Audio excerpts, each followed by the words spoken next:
Hello दोस्तों, welcome back to channel. Guys, हम लोग एमएसटी सीईटी के लेक्चर्स पढ़ रहे हैं और यहाँ पे आज हमारा चैप्टर है, आज का टॉपिक है ये है आयोनिक इक्विलिब्रिया। ठीक है, लेसन नंबर 3 है हमारे 12th स्टैंडर्ड के सिलेबस का। तो फिर आयोनिक इक्विलिब्रिया आज पूरा कंटेंट हम लोग रेडी करेंगे और उसके बाद फिर पीवाईक्यूज भी हम लोग स्टडी करेंगे, राइट। ठीक है, तो शुरुआत कर लेते हैं आयोनिक इक्विलिब्रिया की। दोस्तों, आयोनिक इक्विलिब्रिया में चलो क्या पढ़ना है हमें, तो कुछ चीजें जो है वो हमें फोकस करनी है या फिर ध्यान में देना है।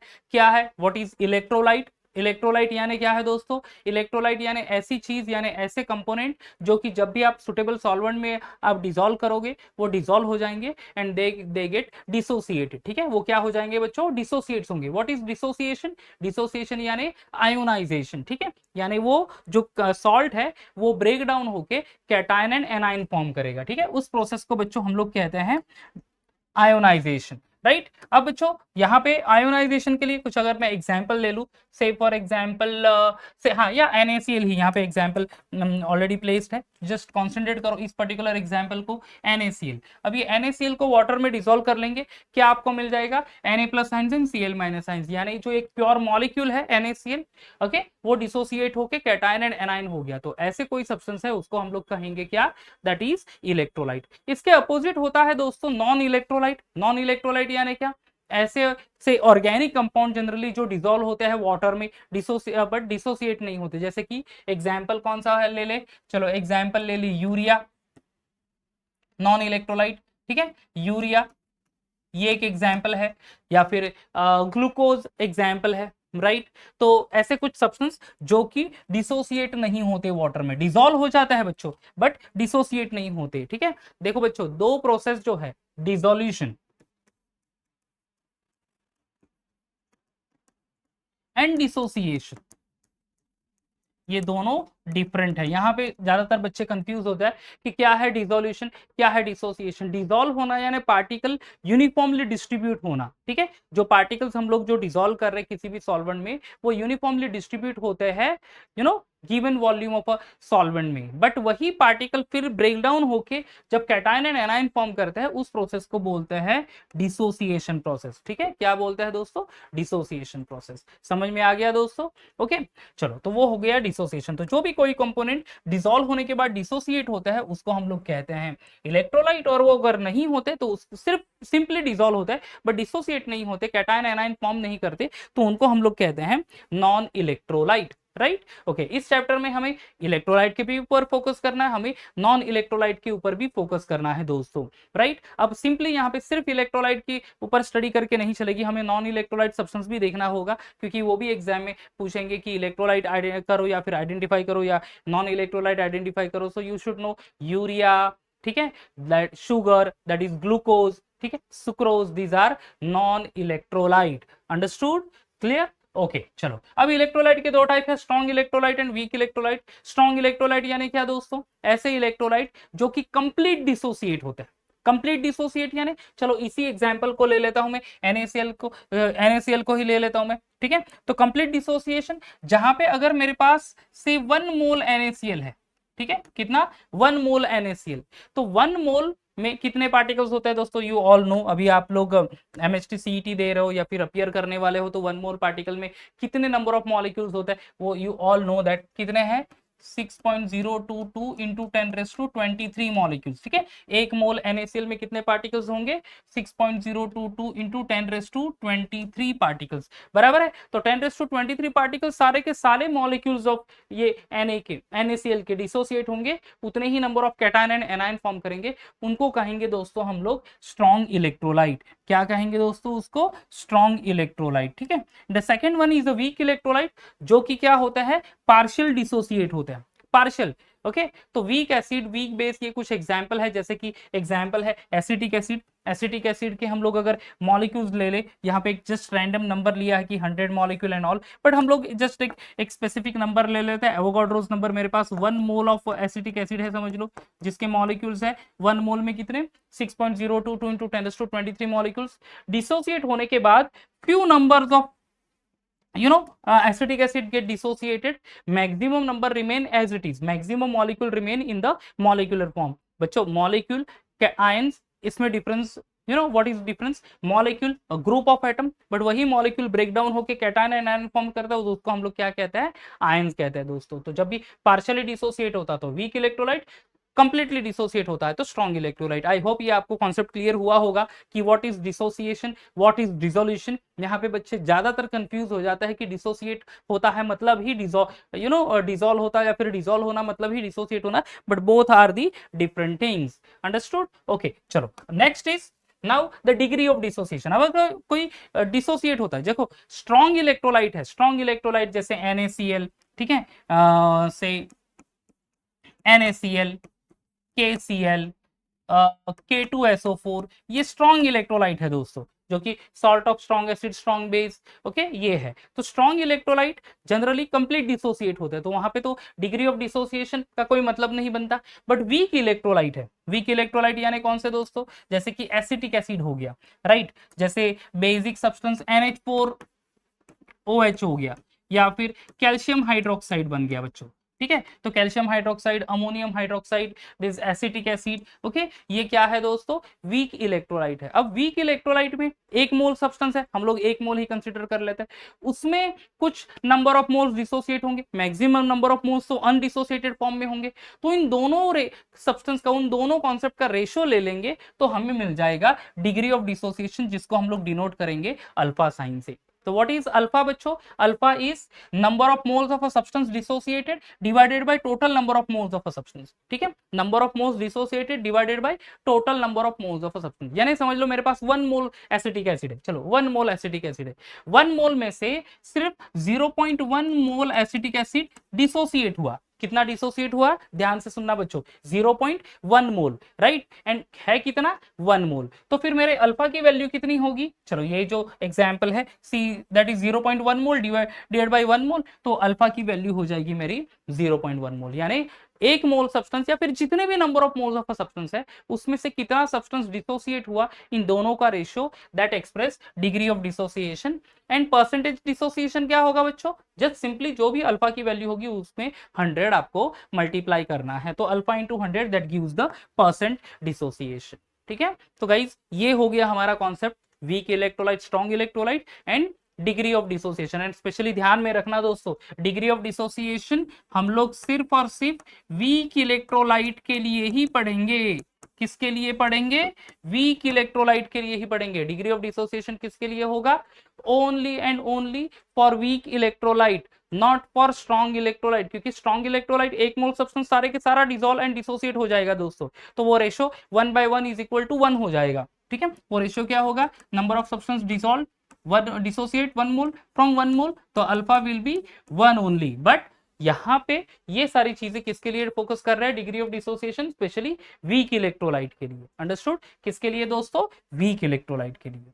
क्लियर, ओके, चलो तो ये सारी चीजें तो क्लियर कर ली हमने, degree of dissociation is also done.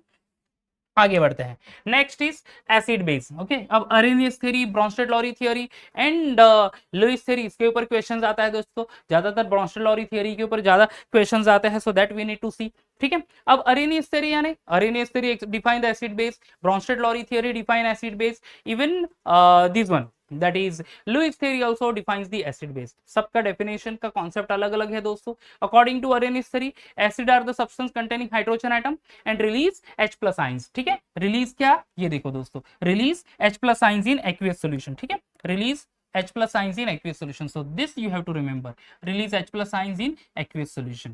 तो कोई भी ऐसा सब्सटेंस जब भी वो हम लोग वाटर में डिसॉल्व कर लेंगे, वो खुद को डिसोसिएट करेगा और H plus ions रिलीज करेगा, उसको हम लोग कहेंगे एसिड। अब HCl, HNO3, H2SO4, these are strong acid, acidic acid, formic acid, these are weak acid। Next is base, base is the substance containing OH group and release OH minus ions। क्या release करेगा बच्चों, OH minus ions, तो उसको हम लोग कहेंगे base. ये हम लोग लोअर क्लास से पढ़ रहे हैं, इसमें ज्यादा कोई टेंशन लेने वाली बात नहीं है दोस्तों, ठीक है। आप acid release H plus ions, base release OH minus ions, आप 10th स्टैंडर्ड में भी acid base and salt chapter पढ़े थे, ओके, ये वहां पे हो गया था। Now next is Bronsted-Lowry theory, that is the second one। तो Bronsted-Lowry theory is also known as protonated theory, ठीक है। इस थ्योरी को हम लोग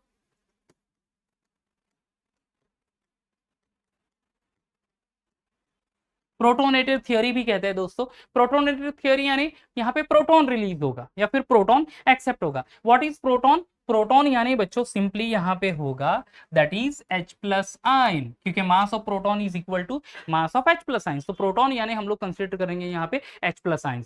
एक्वियस सॉल्यूशन में हो या एक्वियस नॉन एक्वियस मोड में हो, that is not the case, only and only we have to concentrate on H plus ion. समझ में आ रहा है दोस्तों? ओके, तो चलो एसिड डोनेट करेगा प्रोटॉन, ठीक है, यानी H प्लस आयंस डोनेट करेगा, एंड बेस एक्सेप्ट प्रोटॉन, यानी बेस क्या करेगा, H प्लस आयंस एक्सेप्ट करेगा। Acid donate proton, base accept proton, right. तो फिर जो एग्जांपल है HCl plus NH3 gives NH4 plus ions and Cl minus ions, ठीक है। तो यहाँ पे दोस्तों ये देखो, ये HCl ने क्या किया, देखो HCl release H plus ions and Cl minus ions. तो जैसे उसने H प्लस आयंस रिलीज किया तो HCl क्या हो गया दोस्तों, वो आ गया base acid.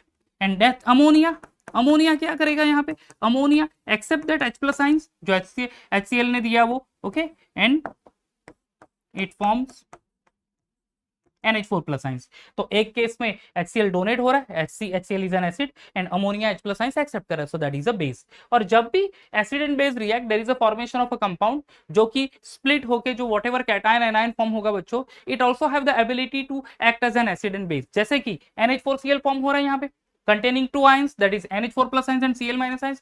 NH4 plus ions have the ability to donate H plus ions. तो यहाँ पे NH4 plus ions H plus ions donate करेगा तो वो क्या फॉर्म करेगा, सिंपली अमोनिया फॉर्म करेगा, and there is a that's why that substance is called to be acid. और वही H plus ions Cl minus ions have the ability to accept, Cl minus ions accept कर सकता है, तो Cl minus ions act as a base over here. तो जो भी acid base pair यहाँ पे फॉर्म हो रहा है उस पेयर को बच्चों कहते हैं कॉन्जुगेट एसिड बेस पेयर। क्या बोलते हैं बच्चों, conjugate acid base pair. So this is the concept of Bronsted Lowry theory. Okay, Arrhenius theory हो गया, release H plus ions in aqueous solution, okay, base release OH minus ions in aqueous solution. Bronsted Lowry theory release H plus ions means acid release H plus ions and base accept H plus ions. Done.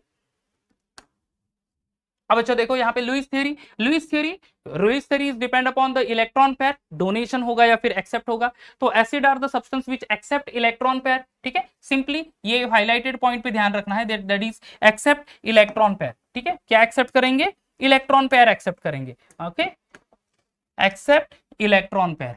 And base are the substance donate electron pair, ठीक है। Acid accept करेगा electron pair, base electron pair को donate करेगा दोस्तों। Done. Okay, चलो अब जब भी एसिड एंड बेस जब रिएक्ट हो रहा है there is a formation of a compound and that compound do have what, the bond, that special type of bond that is called as coordinate bond. कौन से टाइप का bond है दोस्तों, that is coordinate bond. तो जो भी acid and base, जो Lewis acid and base में जो बॉन्ड फॉर्म होगा due to the donation and acceptance of that pair of electron, उसको हम लोग कहेंगे कोऑर्डिनेट बॉन्ड। यानी कौन से टाइप का कंपाउंड फॉर्म होता है, तो कोऑर्डिनेशन कंपाउंड या कोऑर्डिनेट कंपाउंड फॉर्म होता है दोस्तों। Okay, please do remember this.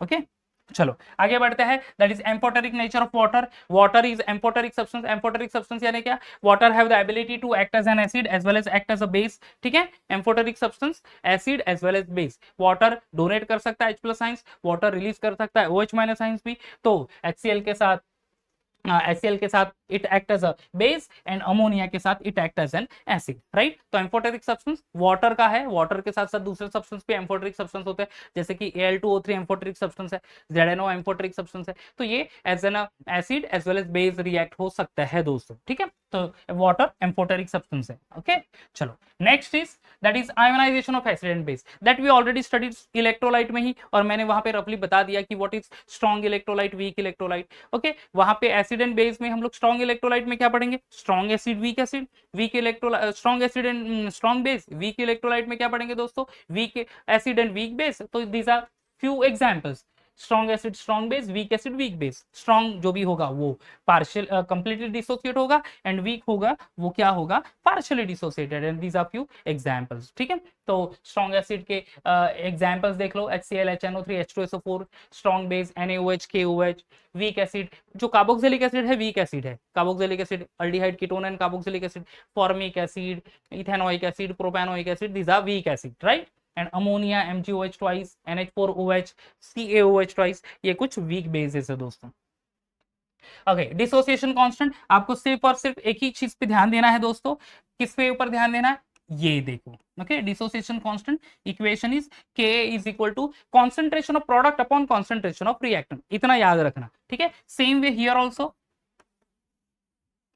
ये इक्वेशन, ये दो इक्वेशन बहुत इंपॉर्टेंट है दोस्तों। दैट इज अगर ये H एसिड है तो H plus ions and A minus ions release करेगा, तो concentration of reactant upon concentration of product upon concentration of reactant, यहाँ पे भी concentration of product upon concentration of reactant, यही चीज बार बार हमें रिपीट करनी है दोस्तों। Understood? So that is all about the dissociation constant for week acid and weak base. ठीक है, किसके लिए? Dissociation constant of weak acid and weak base. ठीक है, that is dissociation constant of weak acid is known to be Ka and इसके लिए Kb, और इसी यही कॉन्सेप्ट हम लोग यहाँ पे बार बार यूज करेंगे। Ostwald dilution law, very very important this one law, जो कि हमें फाइनल इक्वेशन याद रखना है।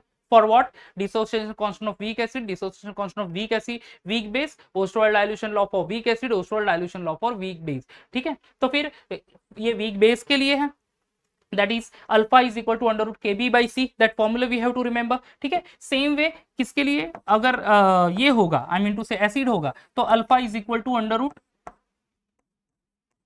Ka अपॉन सी, ये एक फॉर्मूला इंपॉर्टेंट है। ठीक है, तो this two formula which are important, which are related with the, you know, it gives the relationship between alpha यानी क्या बच्चों? डिग्री ऑफ डिसोसिएशन, के यानी डिसोसिएशन कांस्टेंट, के that is for acid and C that is the concentration. ठीक है, side by side एक और इक्वेशन याद रखना, that is alpha is equal to under root K B into V. ठीक है, के बी यानी dissociation constant of weak base, V is the volume, या फिर alpha is equal to under root K A into we, ये भी एक formula होगा। ठीक है, दैट इज के बी किसके लिए होगा? That is for weak base and K A for the weak acid. So this two formula are the important formulae दोस्तों। ठीक है, ये जो दोनों फॉर्मुलेज है ये क्या है? इंपॉर्टेंट फॉर्मूला है। देखो, तो alpha is equal to under root K A by C, alpha is equal to under root K B by C, alpha is equal to under root K B into V, alpha is equal to under root K A into V. Ostwald dilution law equation. ठीक है, Ostwald dilution law, ये जो ये you know highlight किए हैं point, this are Ostwald dilution law. Derivation तो कोई important है नहीं दोस्तों यहाँ पे। ओके, चलो आगे, auto ionization of water. Auto ionization of water में दोस्तों जब भी दो वाटर मॉलिक्यूल डिसोस एक दूसरे के H plus ions and OH minus ions donate and accept कर लेंगे, I mean to say H plus ions donate करेगा, एक H प्लस आइंस एक्सेप्ट करेगा जनरली, तो फिर जो दैट रेशो ले लेंगे हम लोग, रेशो किसका? concentration of product upon concentration of reactant, ये ratio, so that is called as a dissociation constant of water, that is also known as auto ionization of water और ionic product of water। तो equation, final equation ध्यान में ये रखना है, that is Kw is equal to concentration of H3O plus ions into concentration of OH minus ions। अब concentration कितना होता है दोस्तों H3O plus ions and OH minus ions का, H plus ion OH minus ions का concentration, that concentration is 1 into 10 raised to minus 7, 1 into 10 raised to minus 7, so the final value that is Kw is equal to 1 into 10 raised to minus 14। ठीक है, final value क्या है? 1 into 10 raised to minus 14। तो this is the equation, that is auto ionization of water और ionic product of water, और उसका overall value है Kw is equal to 1 into 10 raised to minus 14। क्या है? 1 into 10 raised to minus 14। so this formula again, ये दो फॉर्मूले है एंड ये वैल्यूज है, ये आपको ध्यान में रखनी होगी। ठीक है, रिलेशनशिप ये आगे आ जाएगा जब pH हम लोग लर्न करेंगे। pH is negative log to the base 10 of concentration of H plus ions. H plus ions के may be H plus ions नहीं होगा, and minus log to the base 10 of concentration of H3O plus ions भी हो सकता है दोस्तों, that is done. okay, and what about the POH that is minus log to the base 10 of concentration of OH minus ions। pH scale 0 to 14 10th standard में already ये सब चीजें हो चुकी हैं। हमने रेगुलर लेक्चर लिया, जब ऑनलाइन लेक्चर लिया, जब हम लोग 12th स्टैंडर्ड के एग्जाम दे रहे थे तब भी हमने ये पढ़ा था, वापस से इसको रिकॉल कर लेते। That is 0 to 7 acid, 7 to 14 that is base. Okay, और यहाँ पे एग्जैक्टली 7 होगा तो न्यूट्रल, या 7 के करीब करीब होगा pH तो न्यूट्रल। ओके, अब final relationship between pH and POH, क्या रिलेशनशिप है? ये है, that is pH plus POH is equal to 14। क्या है? pH plus POH is equal to 14, that is final relationship of pH and POH। Done, चलो आगे बढ़ लेते हैं। अभी ये हाइड्रोलाइसिस है दोस्तों, यहाँ पे ध्यान में थोड़ा सा ध्यान रखना है, ये हाइड्रोलाइसिस ऑफ अ सॉल्ट और उसका पर्टिकुलर pH, और यहाँ पे pH जो है तो कॉन्सेंट्रेशन कैसा होगा वो ध्यान में रखना है। ओके, अगर आप हमारे साथ पहले से भी जुड़े हो तो मैंने इसमें इजी ट्रिक बताया है, जो स्ट्रॉन्ग होगा, एक तो एसिड स्ट्रॉन्ग होगा या फिर बेस होगा, अकॉर्डिंगली आपको H plus and OH minus ions release होंगे। अगर कोई सॉल्ट फॉर्म हो रहा है और उसमें एसिड स्ट्रॉन्ग है तो वो रिलीज करेगा ज्यादा H plus ions, solution will be you know acidic, pH will be less than 7। अगर कोई सॉल्ट फॉर्म हो रहा है जिसमें बेस स्ट्रॉन्ग है तो वो ज्यादा OH माइनस आयंस रिलीज करेगा और सॉल्यूशन वहां पे बेसिक होगा, pH 7 से ज्यादा होगा। व्हाट हैपन इफ दोनों सेम हो, तो स्ट्रॉन्ग एसिड हो स्ट्रॉन्ग बेस हो तो, या फिर week acid and weak base हो तो, strong acid and strong base है, दोनों स्ट्रॉन्ग है, सॉल्यूशन न्यूट्रल होगा, क्योंकि जितने H+ आयंस रिलीज करेगा स्ट्रॉन्ग एसिड उतने ही OH माइनस आयंस रिलीज करेगा स्ट्रॉन्ग बेस, एंड वहां पे दोनों H+ ions and OH minus ions का कॉन्सेंट्रेशन सेम हो जाएगा, and that is the reason why pH की वैल्यू में चेंज नहीं होगा, pH विल बी एग्जैक्टली 7, यानी सॉल्यूशन न्यूट्रल मिलेगा दोस्तों। ये चीजें सिर्फ यहाँ पे फोकस करनी है हमें। तो salt of strong acid and strong base NaCl, Na2SO4, NaNO3, ये कुछ एग्जांपल है। Salt of strong acid and weak base NH4Cl, CuSO4, NH4NO3। salt of weak acid and strong base, that is Ca3CONa, KCN, Na2CO3. salt of weak acid and weak base Ca3CO, NH4, NH4CN। these are few examples। बच्चों अगर आपको चाहिए तो आप इसका screenshot भी ले सकते हैं अभी, और आप जस्ट एक बार वापस से थोड़ा सा राइटिंग प्रैक्टिस कर लीजिएगा, आई थिंक सो आपको इजी आसान हो जाएगा। और मैंने सॉल्यूशन कौन से टाइप का सॉल्यूशन फॉर्म होता है ये तो बता ही दिया ऑलरेडी। तो salt of strong acid and strong base है, इसको हाइड्रोलाइज कर रहे हैं। What is hydrolysis? हाइड्रोलाइसिस यानी एडिशन ऑफ वाटर। अगर सॉल्ट में हम लोग वाटर ऐड करेंगे वहां पे H+ ions, I mean to say cation of the salt, anion of the salt, या फिर शायद दोनों ions cation and anion of the salt react with water and there is a formation of either acidic solution, basic solution और a neutral solution. इस process को hydrolysis कहते हैं। जब भी सॉल्ट वाटर में प्लेस कर लेंगे हम लोग, ठीक है, तो वहां पे सॉल्ट का कैटायन, सॉल्ट का एनाइन, या फिर दोनों कैटायन एंड एनाइन वाटर के साथ रिएक्ट हो जाएगा, यानी वाटर में तो definitely H+ ions and OH minus ions होगा दोस्तों, तो वो रिएक्ट हो जाएगा और वहां पे फॉर्म होगा एक तो एसिडिक सॉल्यूशन जिसका pH लेस देन 7 होगा, basic solution pH more than 7 होगा, या फिर न्यूट्रल सॉल्यूशन pH एग्जैक्टली 7 होगा। तो वही ये सॉल्ट है, तो सॉल्ट ऑफ NaCl, ये salt of strong acid and strong base. यहाँ पे फाइनली दोस्तों क्या हो रहा है, दोनों स्ट्रॉन्ग है, दोनों स्ट्रॉन्ग है तो equal number of H+ ions and OH minus ions release करेगा, इसीलिए एग्जैक्टली सॉल्यूशन का pH होगा दोस्तों 7। एंड यहाँ पे ध्यान में देना है कि ये पर्टिकुलर सॉल्यूशन वो सॉल्यूशन होगा दोस्तों न्यूट्रल सॉल्यूशन। क्या होगा? Neutral solution. ध्यान में रखना, salt of strong acid and strong base. Next is salt of strong acid and weak base. अब मैंने यहाँ पे आप शायद आप यहाँ पे लॉजिक भी लगा सकते हो कि कौन सा सॉल्यूशन, कौन से टाइप का सॉल्यूशन होगा, हमें pH के ऊपर ही फोकस करना है only. Salt of strong acid and weak base, strong क्या है? एसिड है, तो एसिड स्ट्रॉन्ग है तो वो मोर H+ आयंस रिलीज करेगा, जितना ज्यादा H+ आयंस रिलीज करेगा तो फिर वहां पे क्या हो जाएगा दोस्तों, H+ आयंस कह सकते हैं, या फिर H+ आयंस H2O के साथ रिएक्ट होकर हाइड्रोनियम आयन वहां पे फॉर्म करेगा। So that solution having more H+ ions और H3O+ आयंस सॉल्यूशन होगा दोस्तों एसिडिक, pH लेस देन 7। ठीक है, pH लेस देन 7। आपको सिर्फ आइडेंटिफाई करना आना चाहिए कि कौन सा टाइप का सॉल्ट है, आपकी सारी चीजें आसान हो जाएगी वहां पे। Okay, next is salt of weak acid and strong base. अब इस केस में स्ट्रॉन्ग क्या है, जो एसिड एंड बेस में स्ट्रॉन्ग क्या है, बेस स्ट्रॉन्ग है, स्ट्रॉन्ग बेस है, राइट। ओके, तो स्ट्रॉन्ग बेस है तो फिर वो एक्स्ट्रा OH माइनस ज्यादा OH माइनस आयंस रिलीज करेगा, ज्यादा डिसोसिएट होगा compare to weak acid, that's why more OH minus ions, pH more than 7। Solution क्या होगा दोस्तों, सॉल्यूशन होगा बेसिक। ठीक है, सॉल्यूशन होगा बेसिक। इतनी ही चीज पे फोकस करना है, ज्यादा कुछ देना नहीं है। ठीक है, और उसके एग्जांपल के मैंने स्क्रीनशॉट भी बोला था वो ले सकते हैं आप, उसकी आपको हेल्प जरूर होगी। तो इतनी चीज आपको करनी है, डेरिवेशन की तो जरूरत नहीं, वो तो थोड़ी ना पूछेंगे। ठीक है, but these are the basic things that you have to remember दोस्तों। ओके, चलो next. Salt of weak acid and weak base. Generally यहाँ पे क्या हो सकता है, depending upon the type of a salt और उसकी K एंड Kb वैल्यू, ठीक है, जहां एसिडिक, बेसिक या न्यूट्रल हो सकता है। अब यहाँ पे दोस्तों एक चीज ध्यान में रखना है, अगर K वैल्यू यानी क्या, dissociation constant of weak acid, Kb dissociation constant of weak base, तो दोनों की एक कोई भी हम लोग अगर मिक्सचर ले रहे हैं, आई mean to say acid and base ले रहे हैं, तो उसके पर्टिकुलर एग्जांपल्स होंगे। ओके, जो पर्टिकुलर एग्जांपल्स है दोस्तों, तो वो क्या करेंगे, वो उनका K वैल्यू होगा। तो K वैल्यू अगर ज्यादा है compare to Kb, K is greater than Kb, ठीक है, ध्यान में रखना, K is greater than Kb, solution always acidic। K value is lesser than Kb, यानी Kb वैल्यू ज्यादा है, dissociation constant of weak base is more than the K, solution is basic। K and Kb same है दोस्तों, तो solution क्या है, neutral है। ठीक है, ये ध्यान में बहुत जरूरी है, this particular concept is very much important, ये चीज आपको ध्यान में रखनी है दोस्तों। ओके, डेरिवेशन तो कुछ पूछने नहीं वाले, these are the things that is remember, that is very much important. अगर आपको MHT CET में ज्यादा स्कोर करना है, MHT CET के क्वेश्चंस लेने हैं, MCQs अटेम्प्ट करने हैं, तो K greater than Kb, solution is acidic, K is lesser than Kb, solution is basic। K Kb दोनों होगा तो इक्विलिब्रियम कंडीशन है दोस्तों। बफर सॉल्यूशन यानी क्या, ड्रास्टिक चेंज नहीं होने देता पीएच को, ठीक है, which does not say drastically change the pH of the solution. And buffers के type of buffer, acidic buffer solution, और दूसरा क्या है दोस्तों, बेसिक बफर सॉल्यूशन। ये उसका इक्वेशन है। एंड एसिडिक बफर का example CH3 acetic acid, week acid and it's solved with strong base, that is acidic buffer solution.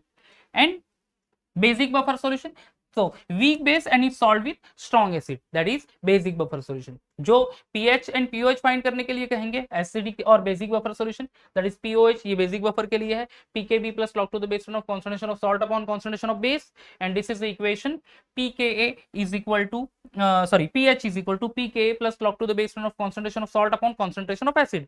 Acidic buffer होगा तो concentration of acid, बेसिक होगा तो कॉन्सेंट्रेशन ऑफ बेस। अब ये दोस्तों क्या करेगा, ये आपको पीएच एंड पीओएच फाइंड करने के लिए कहेगा। इन केस अगर समझो, यहाँ पे एक चीज और ध्यान में रखनी है, समझ लो अपने पास है क्या चीज, हमारे पास है बेसिक बफर सॉल्यूशन और उसका पीएच फाइंड करना है, तो पहले तो आपको पीओएच फाइंड करना पड़ेगा और उसके बाद इक्वेशन कौन सा यूज कर लेंगे, pH plus pOH is equal to 14 and then we have to find out the pH. तो इस तरह से भी इक्वेशन हो सकता है। इस जो दोनों इक्वेशन पीएच एंड पीओएच के बड़े, हमने उसको हेंडरसन हेल्सलबैक इक्वेशन कहते हैं दोस्तों। Okay, basic buffer action, properties of buffer solution, हाँ, does not change the pH of the solution by adding small quantity of either of acid and base, ज्यादा time के लिए रखे तो भी वो चेंज नहीं करने देता, ठीक है। एंड एप्लीकेशन कहाँ पे है, एग्रीकल्चरल फील्ड में है, इंडस्ट्री में है, मेडिसिन में है, ओके। एनालिटिकल केमिस्ट्री यानी हम लोग जो सॉल्ट एनालिसिस करते हैं या फिर आपने किया होगा प्रैक्टिकल में, उसमें है। एंड बायोलॉजिकल सिस्टम, पीएच का ब्लड बहुत इंपॉर्टेंट, पीएच का ब्लड कह रहा हूँ, blood of pH actually, that is very much important. कितना है, 7.36 टू 7.42, ये ध्यान में रखना नंबर, ठीक है, 7.36 to 7.42। And what is the buffer used in our body, HCO3 minus ions plus H2CO3, HCO3 minus ions plus H2CO3, ये buffer use करते हैं दोस्तों। ओके, चलो अब सॉल्युबिलिटी इक्विलिब्रिया, सॉल्युबिलिटी इक्विलिब्रिया में जनरली हमें पढ़ना है KSP, KSP का इक्वेशन क्या है, concentration of H plus C, AgCl is sparingly soluble salt, तो स्पेरिंगली सॉल्युबल सॉल्ट डिसोसिएट होगा, स्पेरिंगली सॉल्युबल सॉल्ट यानी पार्शियली डिसॉल्व सॉल्ट, ठीक है, डिसोसिएट होगा to form H plus ions and Cl minus ions, concentration of product upon concentration of reactant रख दिया है यहाँ पे, ठीक है।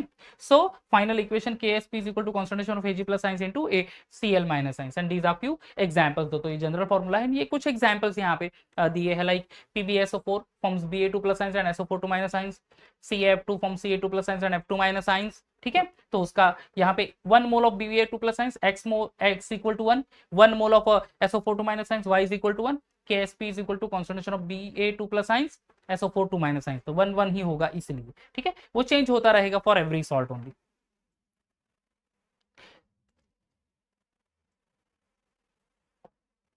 And condition for the precipitation, now KSP and IP यानी क्या, आयोनिक प्रोडक्ट, ठीक है, एंड KSP यानी दैट इज से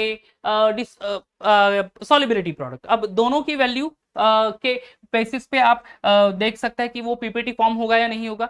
IP and KSP value same होगा तो वहां पे इक्विलिब्रियम कंडीशन है दोस्तों।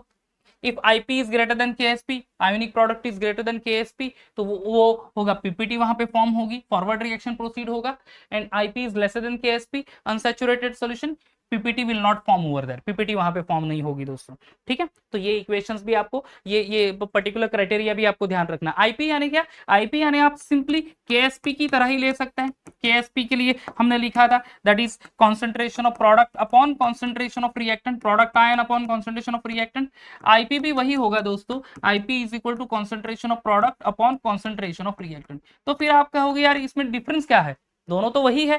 डिफरेंस ये है कि KSP हम लोग यूज करेंगे कब, जब इक्विलिब्रियम कंडीशन होगी, जब rate of forward reaction, rate of reverse reaction same होगा। And if equilibrium condition is not there, और अगर हम लोग concentration of product ion upon concentration of reactant ion का रेशो ले रहे हैं, तब उसको हम लोग कहेंगे IP, that is ionic product. समझ में आ रहा है दोस्तों, इतना ही ये चीज। And this is the common ion effect. Common ion effect यानी degree of dissociation decreases by the addition of a strong electrolyte which having common ion, that is called to be a common ion effect, ठीक है। तो undissociated acetic acid, यहाँ पे acetic acid का example लिया है, अगर आप बेस ले ले तो बेस भी आप यूज कर सकते हो। सिंपली कॉमन आयन ज्यादा होगा, कॉन्सेंट्रेशन बढ़ जाएगा इसी एक आयंस का, जैसे कि एसिटिक एसिड को डिसोसिएट होगा acetate ion and H plus ions, here sodium acetate dissociate from CH3CO minus ions and Na plus ions, दोनों का कॉन्सेंट्रेशन बढ़ा, यानी क्या, दोनों मतलब एसिटेट आयन का कॉन्सेंट्रेशन बढ़ा, तो वो Le Chatelier's principle, equilibrium disturb हो गया, equilibrium will shift from right to left यानी प्रोडक्ट टू रिएक्टेंट, और यहाँ पे दोस्तों क्या हो जाएगा, एसिटिक एसिड ऑलरेडी वीक है, पार्शियली डिसोसिएट हो रहा है और उसका डिसोसिएशन वीक हो जाएगा। इसी तरह से यहाँ पे कॉमन आयन के प्रेजेंस से क्या होगा, डिसोसिएशन डिप्रेस हो जाएगा, उसको हम लोग कहेंगे कॉमन आयन इफेक्ट। तो गाइस ये पूरा कॉन्सेप्ट है common ion effect, buffer solution, Hasselbalch Henderson equation, that is pH and pOH for the buffer solution, acidic and basic buffer solution, hydrolysis of a salt, acid base and salt, dissociation constant, Ostwald dilution law and all। ठीक है guys, okay. तो guys अब चले जाते हैं हम किस चीज के ऊपर, अब हम लोग चले जाते हैं हमारे MCQs के ऊपर। ठीक है, हमारे MCQs के ऊपर। चलो, तो ये कुछ MCQs है जो कि हम लोग यहाँ पे डिस्कस करेंगे अभी। हाँ जी दोस्तों, see guys, okay, now which of the following cannot act both as Bronsted acid as Bronsted base। Okay, Lowry Bronsted acid के ऊपर हमें क्वेश्चंस मिल गया, तो Bronsted acid and Bronsted base दोनों तरफ से नहीं हो सकता। ठीक है, कौन सा एसिड नहीं हो सकता दोनों तरफ से, Bronsted acid as well as Bronsted base. अब देखो, ये HCO3 minus ions, next is ammonia, other one is HCl and third one is HSO4 minus ions, this is hydrogen sulfate ion। अब देखो HCO3 minus ions, अब ये क्या करेगा बच्चों, ये H प्लस आयंस रिलीज कर सकता है, या ये आप कह सकते हैं H प्लस आयंस एक्सेप्ट भी कर सकता है। Actually H plus ions accept कर लिया तो H2CO3 फॉर्म हो जाएगा, वहां पे वो फॉर्म हो सकता है। अमोनिया डेफिनेटली क्या फॉर्म करेगा, NH4 प्लस आयंस, या NH4 प्लस आयंस फॉर्म कर लेगा, तो वो भी होगा। What about HCl? HCl cannot act both नहीं है। अब यही NH4 प्लस आयंस, जब उसने H plus ions release accept कर लिया, यहाँ पे मैं लिख लेता हूँ, चलो, ये H plus ions and forms NH4 plus ions, वही NH4 plus ions also have the ability to release H plus ions and forms ammonia, तो ये भी पॉसिबल है। HCl का पॉसिबल है नहीं boss, HCl cannot act as both Bronsted as well as Bronsted base, क्योंकि वो HCl ही H plus ions ही accept करेगा, ओके, सॉरी रिलीज करेगा, वो एक्सेप्ट नहीं कर पाएगा। Understood, and that's why HCl is the correct answer दोस्तों। ठीक है, यहाँ पे क्या है आंसर, करेक्ट आंसर है HCl, राइट, ओके। चलो आगे, now next, conjugate base for the Bronsted acid H2O and HFR, conjugate base, हाँ, for what, Bronsted acid and Bronsted base are, conjugate base किसके लिए है, one is H3O plus ions and F minus ions, second one OH minus ions and the F minus ions, H3O plus ions and H2F respectively, and OH and H2F plus ions। अब किसके लिए हमें select करना है, ये हमें select करना है conjugate base for the Bronsted acid H2O and HF। H2O and HF अगर रिएक्ट होते हैं दोस्तों, ठीक है, तो क्या मिलेगा, H2O प्लस HF, ठीक है, ये H यहां पे मिल जाएगा OH and F minus ions, यानी यहां पे H3O plus ions plus F minus ions, H3O वापस से रिलीज करेगा and OH minus ions and F minus ions, तो हमारे पास करेक्ट ऑप्शन ये हुआ, that is OH minus ions and F minus ions. ये बच्चों करेक्ट ऑप्शन हो गया किसके लिए, पर्टिकुलरली H2O एंड HF के लिए, राइट। चलो आगे बढ़ लेते हैं। Next is acidic nature of NH4Cl is due to, okay, acidic nature NH4Cl क्यों रिलीज एसिडिक सब्सटेंस होगा, ठीक है, why it is so, okay, it is due to से reaction of cation and anion, reaction of ammonia, ठीक है, and then reaction of cation with water and no reaction तो possible है, reaction of cation and anion with water, cation anion दोनों तो नहीं होगा बच्चों, reaction of anion with water, NH4Cl क्या रिलीज करेगा पहले वो लिख लेता हूं मैं, ओके, NH4Cl, ओहो ऐसे नहीं, या NH4Cl फॉर्म कर लेगा NH4 plus ions and Cl minus ions, तो फिर कैटायन वाटर के साथ रिएक्ट करेगा, तो फिर वो एसिडिक नेचर किसके के प्रेजेंस में होगा, NH4 plus H plus ions को फॉर्म कर लेगा, NH4 plus react with H2O, there is a formation of NH3 plus H3O plus ions. ये रिएक्शन होगी दोस्तों, यानी कैटाइन कौन सा है, reaction of cation with water. ये देख लो दोस्तों, ये आपका सोल्यूशन भी उसके साथ मैंने दे दिया। ओके चलो next is concentration of hydrogen ion in the sample of soft drink is 3.8 into 10 to minus 2 molar. The value of pH is, value of pH के लिए फॉर्मूला यूज करना है simply, that is pH is equal to minus log to the base 10 of concentration of H plus ions। Okay soft drink का concentration formula दे भी दिया है, that is यहाँ पे देख लो minus log to the base 10 of 3.8 into 10⁻³ अब यहाँ पे आपको pH यूज करना है, तो सिंपली मैं लिखूंगा दैट इज log ऑफ 10⁻³ यहाँ पे ये माइनस साइन, ये प्लस तो माइनस हो जाएगा, ठीक है। log ऑफ 3.8 अब माइनस माइनस यानी /3 होगा, वो 3.3 यानी +3 हुई हो जाएगा actually, minus and minus that will be plus, and ये जो है दोस्तों दैट इज से -3 तो माइनस प्लस माइनस हो जाएगा। log 3.8 का लॉग देखना है मुझे, 3.8 का लॉग मुझे लॉग बुक यूज करना पड़ेगा, यहाँ पे 3.8 है राइट, यानी 38 का 0 में देखना है मुझे, 38 का 0 इज 5798 ठीक है, तो ये 0.5798।